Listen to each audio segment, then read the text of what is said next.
Hello guys, myself Rishi Jain. Now in continuity with the previous topic, जो हमारी previous topic discussion थी students, वो कौन से topic के ऊपर थी? Something facts related to the addition of the vector. तो उसमें हमने तीन properties already discuss कर ली थी. Vector of the same nature must be added. जो वेक्टर एडिशन होती है कॉम्यूटेटिव प्रॉपर्टी को ओबे करती है, और जो थर्ड प्रॉपर्टी हमारे पास थी वो कौन सी थी? एसोसिएटिव प्रॉपर्टी के बारे में। मींस जो वेक्टर एडिशन है वो एसोसिएटिव प्रॉपर्टी को ओबे करेगा। Now we have the fourth property, मतलब जो फोर्थ एंड फिफ्थ प्रॉपर्टी थी वो मैं कलेक्टिवली डिस्कस कर रहा हूं। वो हमारे पास अलग से एक बहुत ज्यादा इंपॉर्टेंट प्रॉब्लम आती है related to the river boat problem.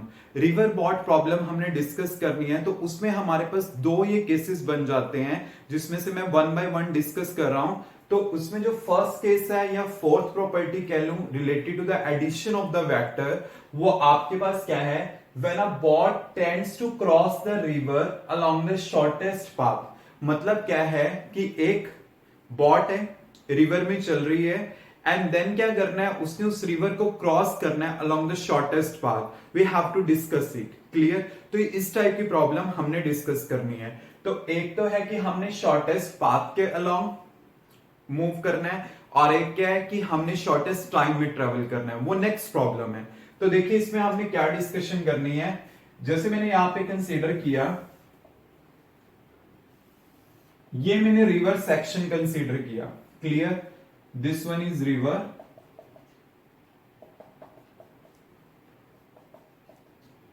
इस टाइप से मैंने यहां पे रिवर वाटर लिया है, और ये जो रिवर है फ्लो कर रही है इन दिस डायरेक्शन। इस डायरेक्शन में वो क्या कर रही है? फ्लो कर रही है। अब देखो मैंने यहां पे क्या करना है, रिवर जो बेसिकली रिवर है उसको क्रॉस करना है along the shortest distance. Shortest distance में वो कैसे? मींस हमने क्या करना है, इसमें कुछ माइंड ऐसा यूज करना है कि जब बॉट इसको क्रॉस करे तो कैसे करे? अलोंग द शॉर्टेस्ट पाथ करे। क्लियर? तो शॉर्टेस्ट पाथ कैसे करेगा? तो वो चीज मैंने यहां पे देखनी है। तो देखिए यहां पे क्या है कि मैं यहां पे कंसीडर कर रहा हूं कि बॉट मेरे पास इस डायरेक्शन में मूव कर रही है with the velocity, let it be v1। v1 velocity के साथ वो इस डायरेक्शन में क्या कर रही है? मूव कर रही है। क्योंकि स्टूडेंट आपको पता है कि जो वाटर है वो इस डायरेक्शन में फ्लो कर रहा है। अगर वाटर इस डायरेक्शन में फ्लो कर रहा है तो बोट को भी इस डायरेक्शन में लेकर जाएगा। थोड़ा तो इस डायरेक्शन में उसे फोर्स लगाएगा, तो इसकी वजह से क्या होगा कि वो बोट तो मूव कर रही है इस डायरेक्शन में, बट जब वाटर उसको इस डायरेक्शन में ले जाना चाहेगा तो होगा क्या कि ये बोट आपके पास इस टाइप से आ जाएगी, लाइक दिस। क्लियर? और यहां पे मैं कंसीडर कर रहा हूं v2 मेरे पास क्या है? वेलोसिटी है of the river flow of water. मतलब जो रिवर फ्लो कर रहा है उसका वेलोसिटी v2 है, v1 बॉट का वेलोसिटी है। तो ये जो रिवर का स्पीड है उसे अपनी साइड अट्रैक्ट करता है, जिस वजह से यहां आ जाती है। तो v बेसिकली मेरे पास क्या है? रिजल्टेंट वेलोसिटी है। किसकी है? बॉट की है विद रिस्पेक्ट टू रिवर। तो यहां से मैं कह देता हूं कि ये थीटा एंगल से यहां पे शिफ्ट करेगा। क्लियर?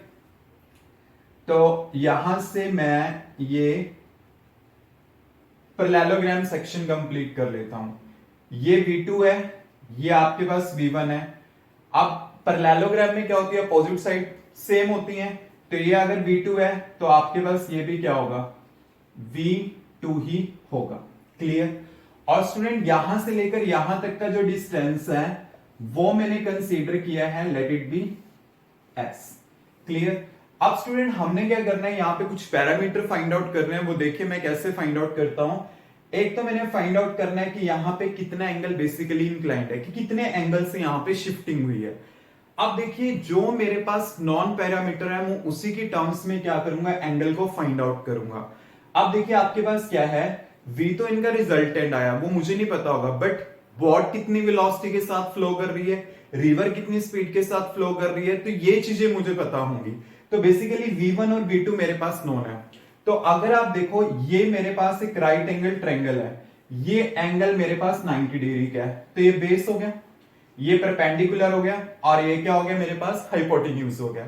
तो आपके पास यहां पे साइन थीटा क्या आएगा, साइन थीटा इक्वल टू क्या आएगा मेरे पास, V2 बाय V1।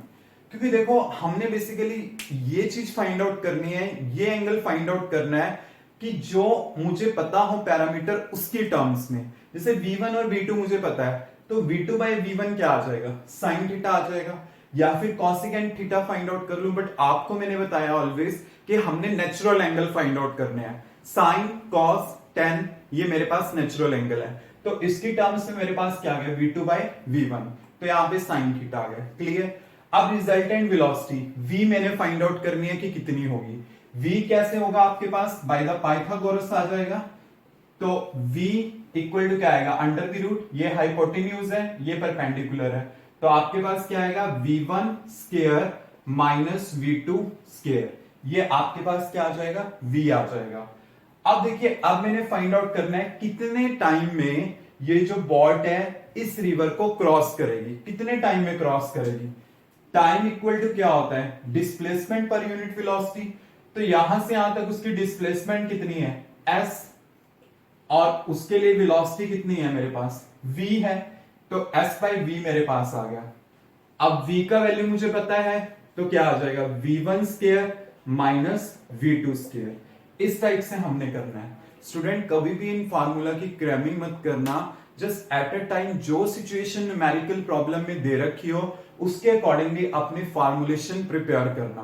तो ये था हमारे पास problem, when a boat tends to cross the river along the shortest path. मतलब शॉर्टेस्ट पाथ मतलब ये कि यू हैव टू थिंक कि ये नहीं कि आपने सीधा डायरेक्ट शॉर्टेस्ट पाथ, क्योंकि जनरली एक लेमैन क्या सोचता है कि यहां से यहां तक का डिस्टेंस कम है तो मैं ऐसे चल लेता हूं। ऐसे नहीं जाना, आपने क्या करना है, थोड़ा एक एंगल पे अगर जाओगे तो अपने आप आपके पास वो शॉर्टेस्ट पाथ आ जाएगा।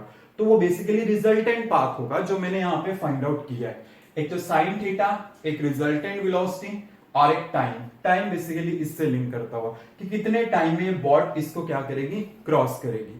तो ये तो हो गया मेरे पास कब, अलोंग द शॉर्टेस्ट पाथ। अब बात आती है सेकेंड प्रॉब्लम की, इसमें when a boat tend to cross the river in shortest time, in shortest time। मतलब क्या है कि अगर शॉर्टेस्ट टाइम में ट्रेवल करना हो तो किस टाइप से होगा, ये हमने देखना है। ये देखिए प्रॉब्लम किस टाइप से डिस्कस करेंगे। अब स्टूडेंट इसमें ना ये हिसाब लगा लेना, कभी भी ऐसा नहीं होता कि जब आप पाथ छोटा प्रेफर कर रहे हो, आपका वे छोटा है, तो इसका मतलब टाइम भी कम लगेगा। जनरली एक लेमैन सोचता है कि अगर मेरे पास पाथ छोटा है तो इसमें टाइम मुझे कम लगेगा। कई बार ऐसा भी होता है कि एक बड़े पाथ में टाइम क्या लगे, कम हो, क्या पता वहां पे स्मूथनेस ज्यादा आ जाए, क्या पता वहां पे मुझे कोई स्पॉट करने वाला हो जिसकी वजह से मुझे क्या लगे, वहां पे टाइम कम लगे। और यही प्रॉब्लम हमने बेसिकली यहाँ पे डिस्कस करनी है। तो देखिए कैसे होगा। मैंने पहले की तरह जस्ट रिवर कंसीडर करनी है, इस टाइप से मैंने कंसीडर किया।